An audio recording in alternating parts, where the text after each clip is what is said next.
Good evening. Welcome to the CBS Mystery Theater, an hour of original radio drama. Tonight's episode is sponsored in part by Bank of America, the Academy of Science, Blue Shield of California, Theater on the Square, and Gold Star Building Maintenance.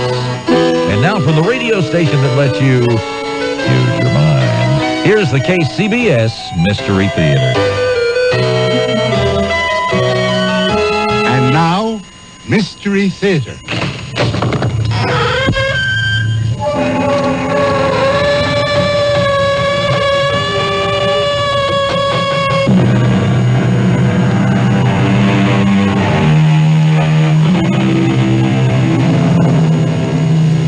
Come in.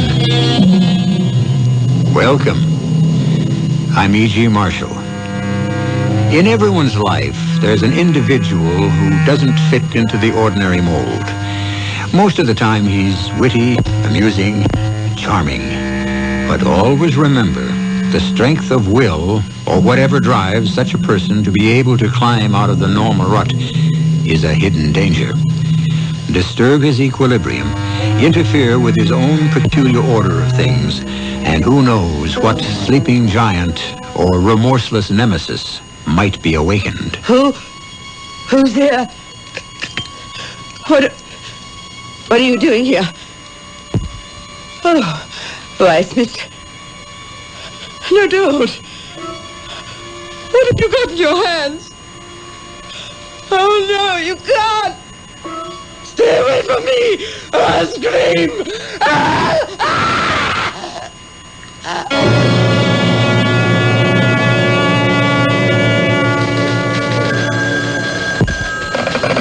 Eighth Precinct, Detective Evans. Yeah? Yeah, where? You got a big one, Evans? Yes, Sergeant. Suspected homicide, Greenville Hills. And this is Gerald Willoughby. Garroted. You mean strangled? Yeah, like what I just said, sir. Suspected? No, sir. She's dead, all right. Somebody made sure of that.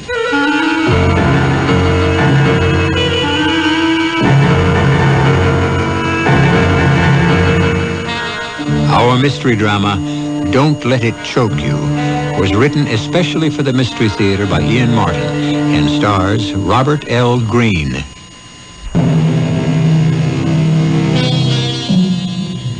Carlton Isham Nelson Godfrey Fisk is the one and only issue of the marriage of Beecham Fisk of the Boston banking family and Amelia Standing of the Grosse Pointe, Michigan standings. For reasons not important to this narrative, they made their residence in a Baroque limestone just off Fifth Avenue in New York City. Carlton was brought up strictly to conform to his double birthright. Born late in his parents' union, he suddenly found himself at 20 when his parents died in a flu epidemic, master of their magnificent residence, but unfortunately without liquid assets. Somehow he has managed to maintain his lifestyle for the last 15 years. Just how is the thrust of our tale. Why, Bascom, still up and about? Oh, yes, Mr. Fisk. Startled me when your cab pulled up in front of the house. What were you doing here in the shop? Oh, just dusting a bit, sir. I often do when you're out for the evening. You know I don't like anyone disturbing my treasures. I think you can trust me, sir. Of course I can, Bascom. You of all people. May I take your coat, sir? What? Oh, yes, of course. Thank you. There's nothing wrong with Miss Elliot, I trust? No, not in the sense you mean. On the other hand, there is a great deal that's not quite right. I finally had to face it once again this evening. So I'm home. Early for me. Yes. Oh, your bed is turned down, sir, and... I don't feel like retiring yet. This is rather a special evening for me. Sir? I finally come to an irrevocable decision. The lure is not worth the chase. The cornering of the hunted brings no exultation. It's all illusion. There is no woman alive to share my life. I have decided that I am now a confirmed bachelor, and to hell with matrimony and the perpetuation of the line. I'm going to stay here in the shop and sit among my antiques.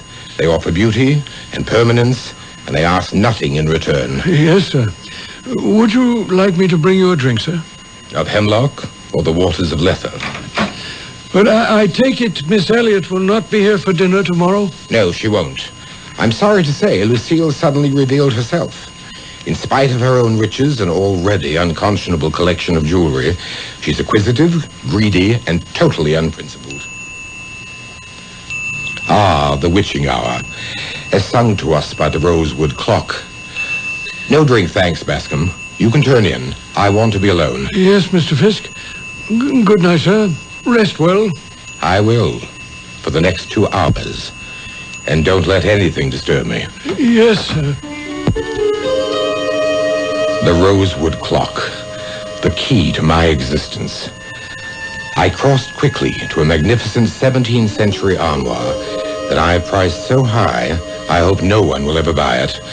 From a secret recess, I drew out the precious dark green bottle and held it to the light. My heart failed when I saw how little of the liqueur was left.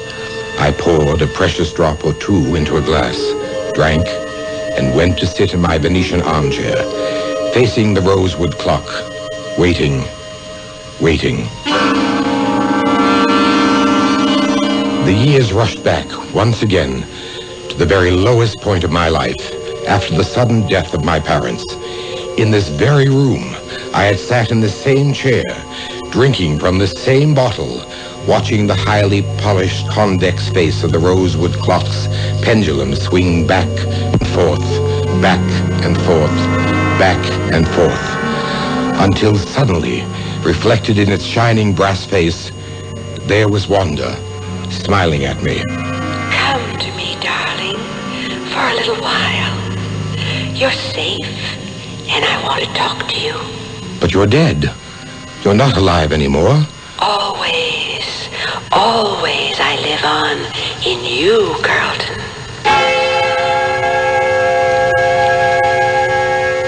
All those years ago, I did come back, and between selling some antiques from the house and investing the money in the market, guided by some incredibly fortunate guesses, I wiped out my debts and became well-to-do again.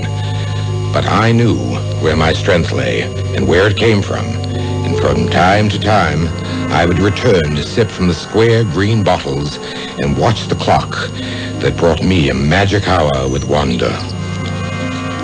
What is this place, Wanda? Don't you remember that first summer we met and my father had the farm? Of course. A bright blue sky, not a cloud. And we wandered hand in hand down to the mill stream. There were daisies, a whole field of daisies. And you told me you loved me. And we kissed. And afterwards, you lay with your head in my lap. And we said it would last for eternity. Only it didn't. The bottle is almost empty. Our visits grow shorter and shorter. What can I do? Believe. Believe? Me? Cynic of the cynics? With all romance buried? Bachelor of bachelors? No, Wanda. It's too late. It's never too late. Spare me the cliches. Or even you. Or even I might turn out to be less than perfect. I never claimed to be. You are the perfectionist. Are we quarreling? Never. Just speaking as openly as we may. Oh, my darling, you're getting to be a hard-shelled old crustacean. Environmental protection. My reputation is enviable. I'm a cynic with a waspish sense of wit and an infallible instinct how to penetrate the armor of others. It's been quite a life lately. I've had to learn to kill not only the enemy, but those who try to take advantage of the love I seem to be able to bring no one. Wanda, why did you leave me? It wasn't my choice, and I haven't. Yet. What do you mean, yet? Well, I won't be forever. You know that, Carlton. You will find someone else. Perhaps there will be a lot of me in her, even if you don't recognize it. Have faith, my darling. Perhaps she's closer and nearer than you think.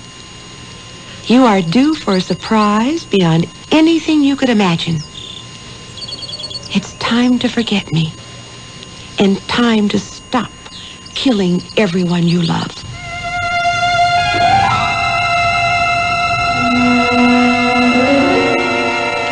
I fled for Europe and a long buying trip. 3 months later, I returned, to be awakened the following morning Dull with jet lag. Bye. Come. A telegram for you, sir. Let me see it. It was phoned in, sir. I took it thinking it might not be important enough to wake you. And since you have, I may assume that it was. Yes, sir. Your cousin Ralph has died rather suddenly. Cirrhosis of the liver, no doubt. Well, the cause was not mentioned, but he has left you something. Ralph?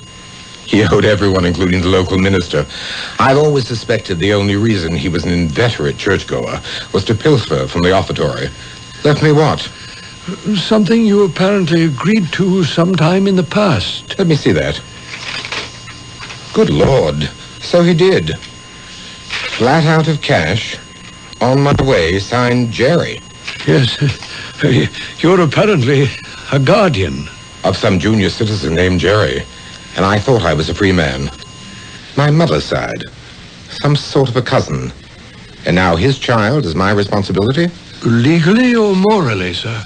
Morally is enough. But what am I going to do with this young man when he gets here? Well, there are plenty of guest rooms. I suppose so. Make up whatever seems reasonable, and let's pray he's not pimply-faced or acneed.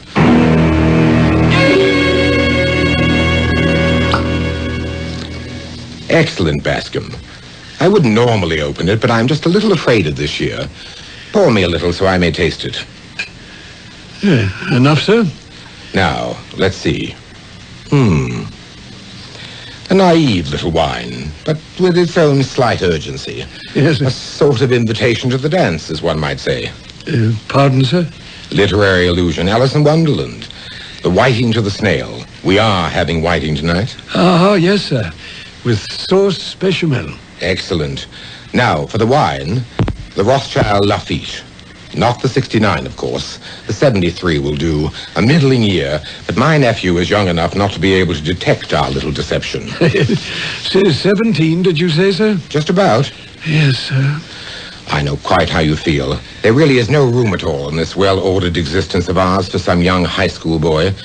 We shall have to pack him off to school somewhere. Oh, yes, Mr. Fisk. But I am sorry about your cousin's death. We don't have to dwell on that. What time will the young gentleman be here, sir? Any moment, according to the second telegram. Arriving by car 7:30 tonight. Right on, Uncle Carlton. See you then. Right on. The language of our times, an expression of approval, vulgarly stated. Well, let's hope the young gentleman will meet with your approval, sir. I'm not sure. I don't like stones thrown in my life pool unexpectedly. Yes. Well, I'd better go down and check on the bechamel. It needs tender care. Oh, what is the young gentleman's name, sir? My cousin's name was Forbes. The offspring is Jerry. Short for Gerald, I suppose. Or possibly Jerome. Thank you, sir. I'll have everything in readiness for an 8 o'clock dinner. Right on. I beg your pardon, sir. What? Oh, the insidiousness of slang. One can never be too careful. Yes, at 8 precisely. Right on, sir.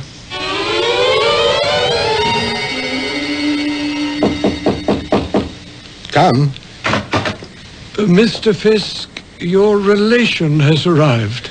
Well, see his bags to his room and show him in, Bascom. Yes, sir. Begging your pardon, sir, there is another person in accompaniment. Dear me. Male or female? Well, it's so hard to tell these days, sir. Male, I believe, but that's only a speculation. I see. Long hair, but facially non-hirsute? That's right, sir. Neither is bearded. Blue jeans, I suppose. Yes, sir. Not leather jackets with the studs and decals, I hope. Exactly, sir. Yours has a beaded headband and a feather. And tinted glasses? I'm afraid so, sir. Very well. Show them in. Yes, sir. Mr. Fisk is expecting you now. You my uncle? You are the offspring of my cousin Gertrude. Yeah. Oh, if that means like she was my mother. You're younger than I expected. 17. And your voice hasn't broken yet. Huh? A boy's voice undergoes a normal change during puberty. It moves from the higher ranges to... Hey, hold up, man. You got some kind of idea I'm a male? Well, Jerry is... Man, you are way out. Jerry for Gertrude. Same name as my mom. Don't you know a woman when you see one, Uncle? A woman? I tried to keep my face a mask, but behind my eyes, blood-red rage seared them. This vulgar, wretched little gutter snipe was twitting me, laughing at me, producing every sensibility of my life. My long search for beauty and perfection. I could have killed her. At that very moment, strangled her for invading my life.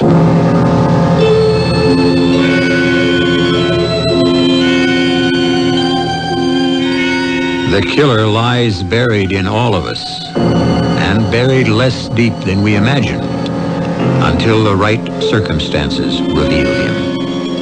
Man's special curse, the only member of the animal kingdom who kills for passion, without reason or the excuse for survival.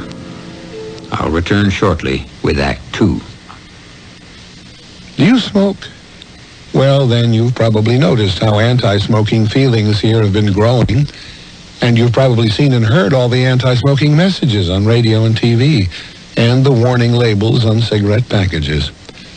Well, the cigarette companies would like you to believe they're sticking up for you. They're asking you to believe that the anti-smoking movement is against smokers, and that the cigarette companies are for smokers.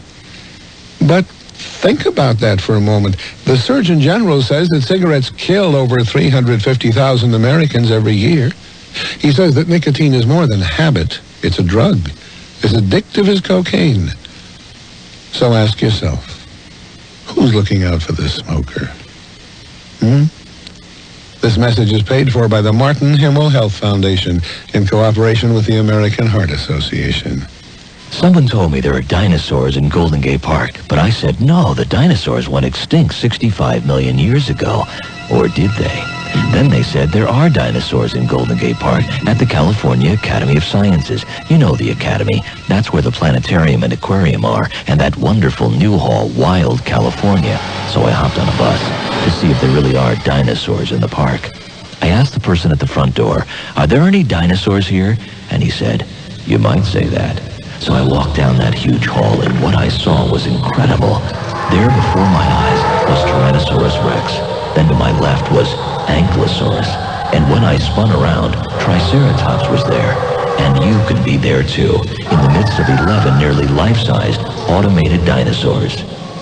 DinoFest 89, open every day. On now at the California Academy of Sciences in Golden Gate Park. For information, call 750-7142. That's 750-7142. You're listening to Mystery Theater, an exclusive presentation of News 74 KCBS.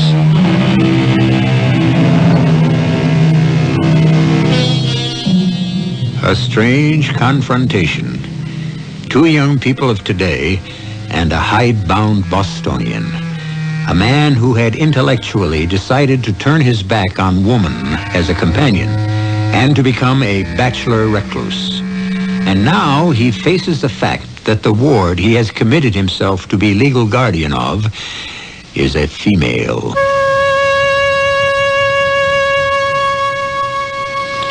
It was, I suppose, only a second or so, but it seemed an eternity.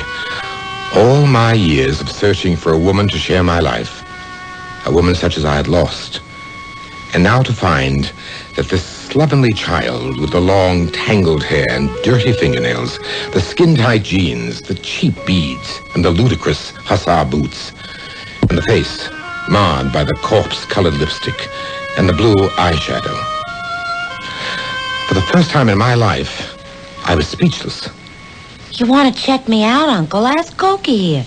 Hey, that's right. I want you to meet Cokie, who drove me here. Meet my uncle or some kind of relative, Mr. Fisk. Cokie? Ah, yes, of course. Pleased to meet you. Mister? You got any notions about old Cokie here? Forget it. Say hello to the man. Hi, Fisk, man. Crazy joint you run here. Crazy. Crazy? Yeah, far out, man. Hey, hit me with some skin. Just shake hands. Cokie likes the house. I'm certainly flattered. Am I really going to stay with you, Uncle? Oh, what do I call you? My first name is Carlton. That's kind of stuffy. We gotta find something better.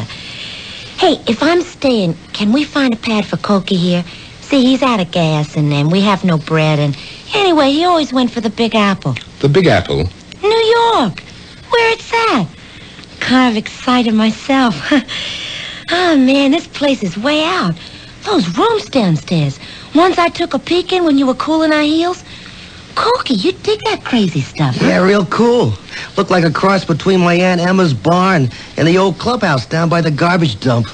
You got some kind of a gig going down there, Uncle Fizz? Uncle Fizz? Yeah. Everybody's got to have his own special name. Dig? My name is Cochrane Ryder II. What kind of name is that? So, Cokie, Gertrude, Jerry, Fisk, Fizz. Hey, man, what is all that old jazz down there anyways? You sell junk? Junk? Oh, he doesn't mean horse, grass, bannies like that. He means old things like the goodwill of the Salvation Army. I sell antiques, yes, to a very private and select clientele. You don't say. Yeah, I think being around here is going to be kicks. How about you, Cokie? I ain't exactly got the glad hand yet, baby. Come. Dinner is served, Mr. Fisk, whenever you're ready. I think the sooner the better, Bascom.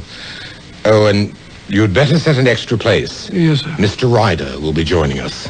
Oh, gee. That was swell of you, Uncle Fizz. After all, he did chauffeur you all the way down from upstate. Oh, look, no sense in getting an uproar about me. I could easily grab a couple of beers and a big smack down to the corner. I wouldn't think of it. You must be my guest. Well, okay. If the old woman wants it, you twisted my arm. Let's go load up. The dinner was an absolute disaster. When the white wine was served... Oh, wow. That tastes like vinegar. You got any sangria or cola? I could go for a beer myself. With a sauce bechamel? You mean this gooey stuff? Oh, it didn't turn out so good, huh? Hey, why don't we send out for a pizza? I won't ravage you with the rest of it. Suffice to say, as soon as the horror was over, I fled for bed and left Bascom to find somewhere for Cokie, the very name catches in my throat, to bed down. By the following morning, I felt almost myself as the bell to my antique establishment announced one of my favorite and most lucrative customers, Mrs. Willoughby from Westchester. Exquisite. Absolutely exquisite. A veritable gem. An escritoire par excellence. Of course, I can't see it very well. My eyes are not what they were. Allow me to see it for you. The wood is sycamore with gilt bronze mounts. The top of the writing table itself is marble, inlaid with plaques of Sèvres porcelain.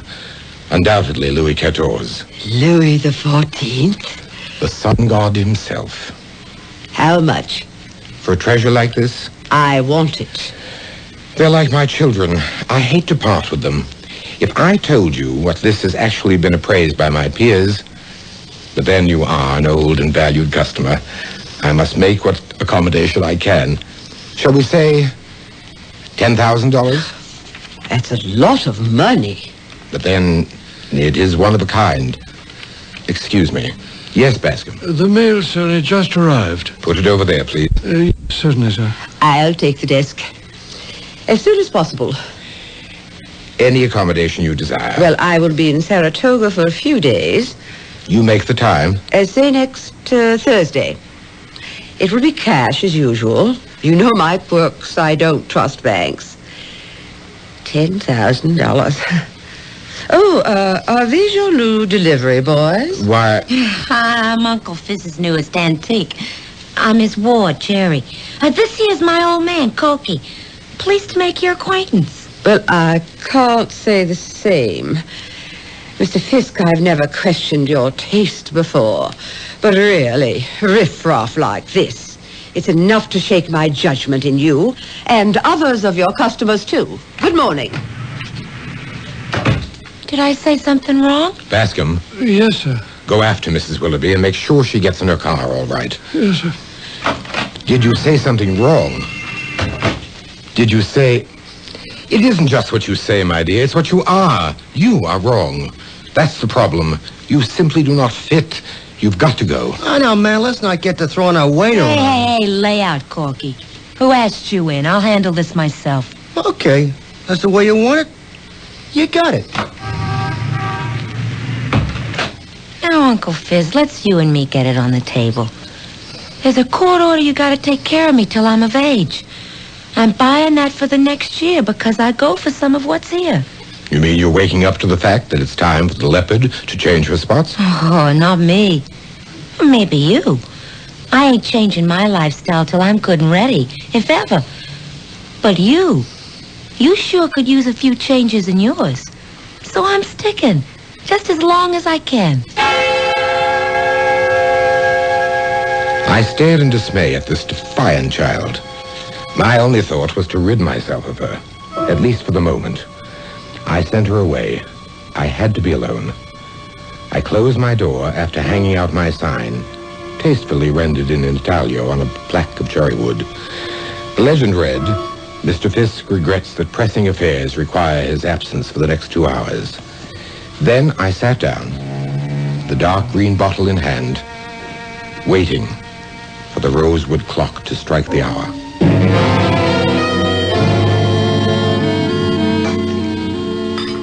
Wow, Mr. Bascom, what a super kitchen. Yes, Miss Wharton, it is rather nice. And all those lovely copper pots hanging overhead. You use all them? Why, I suppose I have at one time or another. You mind if I keep on? I'm preparing lunch. And dinner, too. Oh, that's all right. Could I help? Oh, I bless you. No. Everything under control. You could help me. Huh? Could I? How?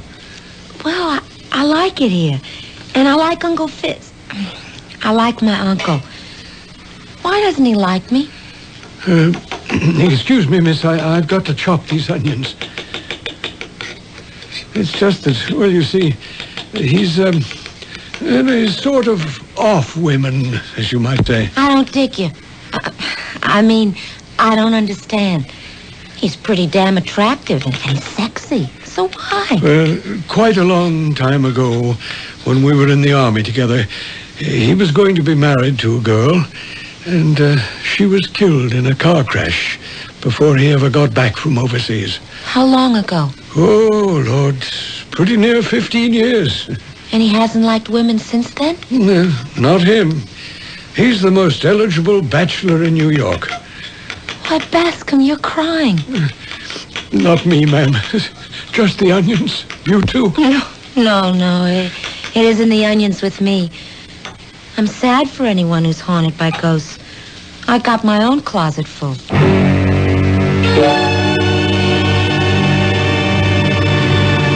Corky, I thought you cut out. I meant to. Then I got to thinking. I was just about to ring the doorbell when you came out. I just wanted some air. Want to ride? Walk? Nah. Just sit here for a moment on the stoop. Oh, I'll sit with you. Hey, look, Jerry, I got to thinking. You buy all that jazz? The old lady with the 10 grand in cash for a piece of crud you can pick up at the Goodwill for $25. What's your drift? Well, I don't know myself. Blackmail? Horse? A bagman for the numbers. Who? Your Uncle Fizz. Don't call him that. Okay, he's off. I'm just trying to figure maybe we could have a good thing going here. We? I need you to cut in whatever's cooking. Yeah, I need you to cut out. Look, what do you got? The hots for a guy old enough to be your father? That's all you'd figure. It's not that way. Anyways, he isn't all that old. Why don't you just bug off? I don't figure what you're hanging around for. What can you get out of it but a short term in Dullsville? Well, maybe that's what I need. Maybe that's what I really want. Okay, baby, it's your life. But there's something screwy about this whole scene. Maybe you'll get more than you bargained for.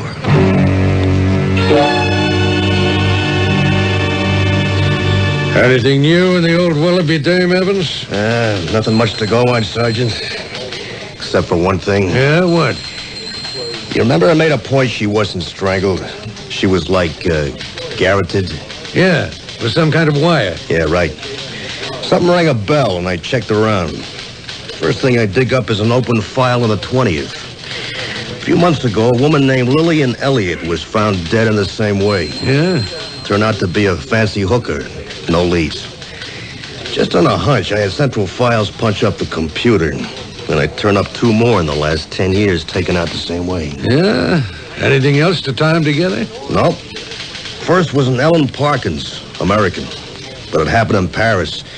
She was a 30-year-old artist. The second was 4 years later in the Village, 6th Precinct. Woman around 25 in the antique jewelry business. How old was the hooker? 34, maybe 35. Good looker, but getting a little old for the game.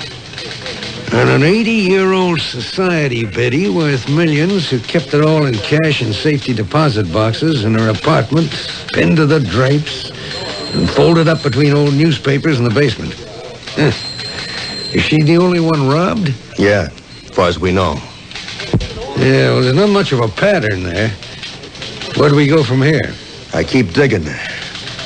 I don't know why, but I smell one guy in all of these. And I ain't gonna let him get away with it.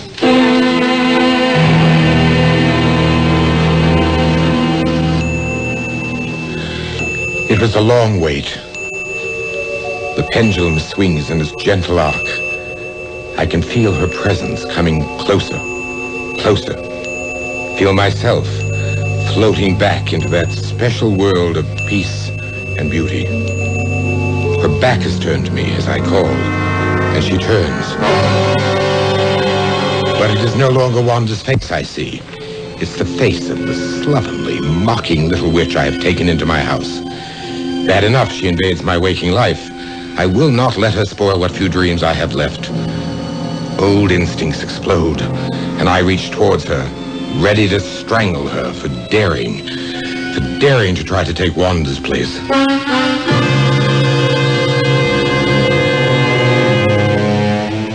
A curious story about a curious man who lives a secret life with a phantom woman. What is he seeking? And does his dream life drive him to destroy any woman who seeks to invade it? I'll return shortly with Act 3. Controlled hypnosis is a parascience and a valuable tool in psychiatric medicine. But self-hypnosis is something else again.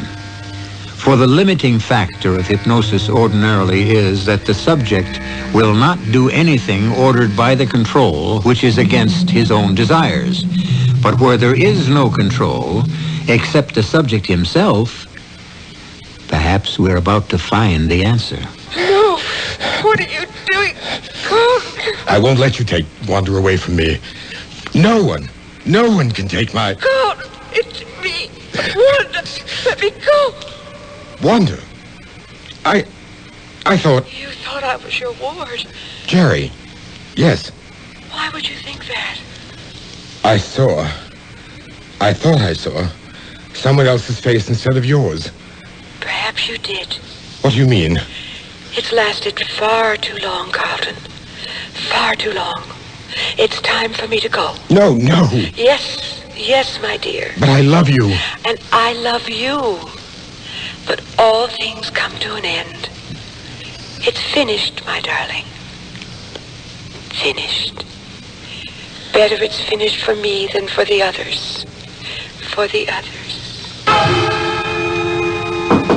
Yes. Who is it? Begging your pardon, sir, but there's someone to see you. You know very well I never see anyone when the sign is out. Yes, sir. But this gentleman is from the police, sir. Police? Oh, very well. Just a moment. Yes, what is it? My credentials, Mr. Fisk. Detective Evans, 20th Precinct. I'll get right to the point. Do you know Mrs. Beatrice Willoughby, 120 Sutton Place? Of course. She's an old and valued customer. I had a desk delivered to her mansion only this morning. Now, don't tell me anything has happened. It's a priceless antique. If it's the desk you're worried about, no. But that's what brought me here. Mrs. Willoughby? Yes, sir. She's dead. Aunt? No, sir. She was strangled and robbed. Oh, how terrible. I should really say, garroted. That's a strange word for you to use. Is it? Well, it has rather a specific meaning. Yeah, that's why I used it. It wasn't a stocking, for example, or a rope. Definitely a wire, used very expertly. Are you, by any remote chance, suggesting that I had anything to do with that? I'm not suggesting anything. Just doing my job. You were with the Green Berets, weren't you, sir? Yes, for 3 years. And I'll anticipate you and say that part of my training was the technique you were describing. But if you think... Detective Evans, was it? Yes, sir. Mrs. Willoughby owed me $10,000. I would scarcely, if you will forgive the praise, do her in before I was paid, would I? I'm not suggesting anything. I'm only collecting information. Do you recall knowing an Ellen Parkins? I most certainly do. I knew her in Paris, 10 years ago. Great talent as an artist, but I lost touch. I've often wondered what happened to her. She was found in her studio, dead, garroted. Good Lord, no. When? 10 years ago. Were you also acquainted with a Judith Carlin? Sort of, in your business? Yes, she was in antique jewelry. Had an unerring sense of taste about jewelry, but not about her friends, shall we say. Don't tell me that she... Yes, sir. About 5 years ago. Garroted. Now, sir, a Miss Lillian Elliott. Oh, no. Not Lillian. What is this? Some psychedelic dream? It can't be happening. Bascom, what are you up to? You look like you're eavesdropping. I was just closing the door. See the sign? Oh, no. I wanted to have a talk with my guardian. Well, you can't interrupt him now. He has a very important guest. Come along. Oh, okay, Pesky, okay. But easy on my arm. You got some grip there. I'm sorry, I didn't realize. Let's go in the kitchen, ma'am. I have my work to do. Well, let me help a little. No, there's nothing for you to do. Well, there's a whole lot for me to do. I've decided to be a permanent guest. That is, as long as I'm allowed to be permanent. Just what do you mean by that, Miss Jerry? Well, look. You really love Carl. I mean, my guardian, don't you? We've been through a lot together, he and I. Yes, Miss Jerry. I love him like the son I never had. I'd do anything for him. Well, that's the way I feel. Oh, I know it'll seem silly to you, except... Well, maybe you're the only person in my whole life who could understand. You see, my mother was a drunk.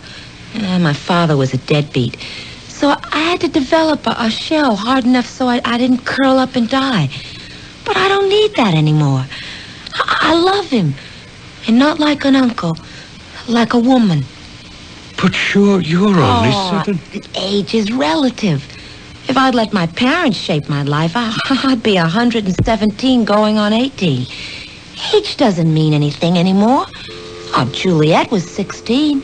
Charlie Chaplin, he's about 90. Casals, Picasso. A man is a man as long as he wants to be. And Bas, I'm in love. I love him just as much as you. We're the same. No, not quite. You said I had a strong grip. Well, that's because I've been conditioned all my life. I was a commando during World War II. Special Service Force in Korea, then Vietnam. That's where I met Mr. Fisk. He's like a son to me, as I told you, and I protect him even with my life. You don't think I feel the same? I'd like to say something, if I may.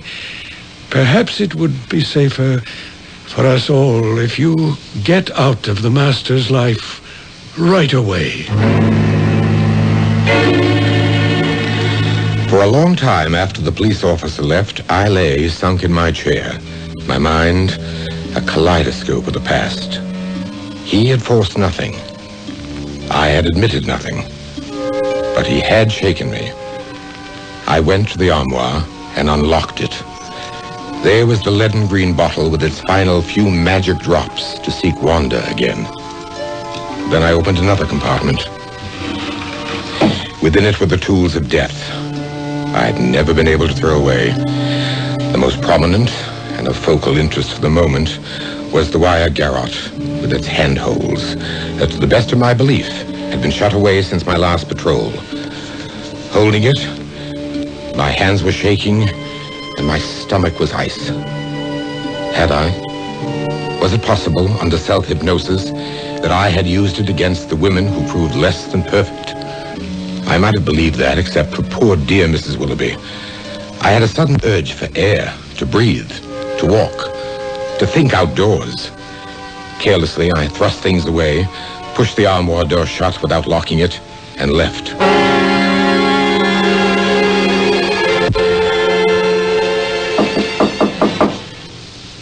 Uncle Carlton? Carlton? Are you in there? Oh, shut up. Rascal! I told you to leave, Miss Cherry. What are you doing in that dress? Well, I haven't really got anything of my own. I mean, like this. I found it upstairs. What's that in your hands? I'm sorry, Miss Cherry, but you couldn't help him either. You just couldn't measure up. You'd let him down like all the rest, and I won't allow that to happen. He's special, you see. Very special. Nobody but me knows that. And those of you who don't know how special he is have to be eliminated. Don't be afraid. It doesn't really hurt, and it's only for a moment. No, Bascom, you're crazy. Hold it, Bascom. The garrote. You. Only because of you, Carlton. You mean Judith, Ellen, Lillian? They let you down. I never did. But Beatrice Willoughby, why poor Mrs. Willoughby? That was an accident. You remember how you and I first met? Yes, in training. And I had a certain weakness. The ponies? You bailed me out then. My life wasn't worth a nickel. You made one stipulation. That you would lay off them for good. Yes, sir. I broke my word some years ago. I did all right for a while, and then it all ran bad. When Mrs. Willoughby bought the desk, and I knew that all that cash was loose around her house, I thought I'd found my way out. Only she didn't go away as she promised, and she discovered me robbing her. The rest was reflex action. Oh, Bascom. For me, nothing. I'm old enough, it doesn't matter. And I deserve it. I think you'd better call the police so I can set the record straight.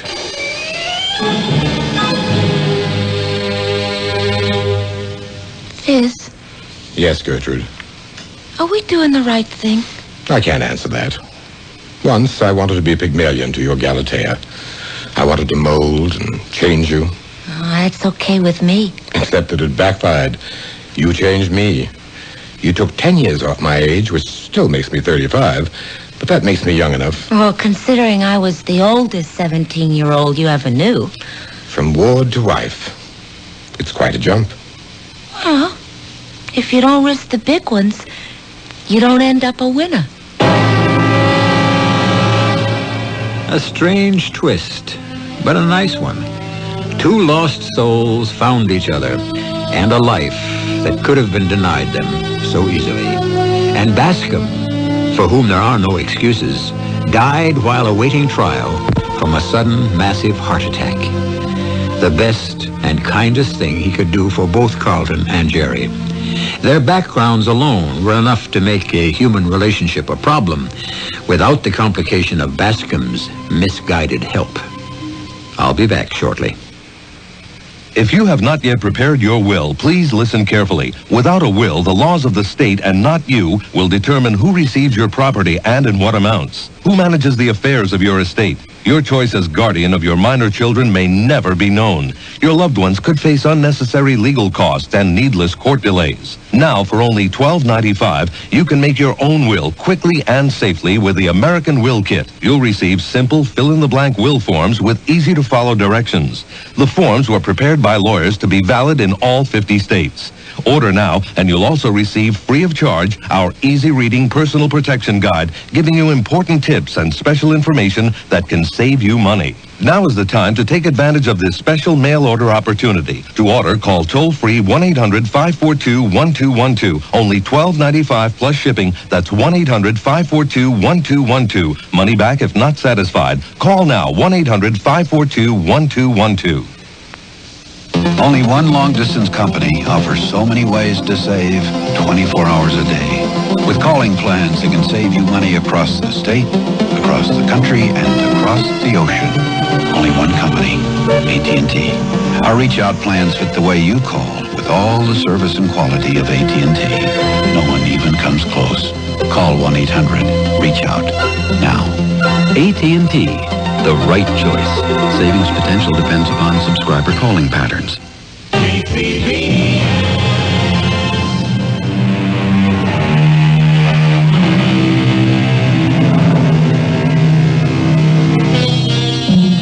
Just a glance at the long view for people who agonize over age gaps or any other fancied objection to a long-term relationship or a marriage. As life, or fate as you prefer to believe, arranged it, it was actually Jerry who died before Carlton, but not before they had had over 30 full years between them. The Lord giveth and taketh away, but if you believe in him hard enough, the odds are on your side. Our cast included Robert L. Green, Jennifer Harmon, Court Benson, Ann Petoniak, and Larry Robinson. The entire production was under the direction of Himan Brown.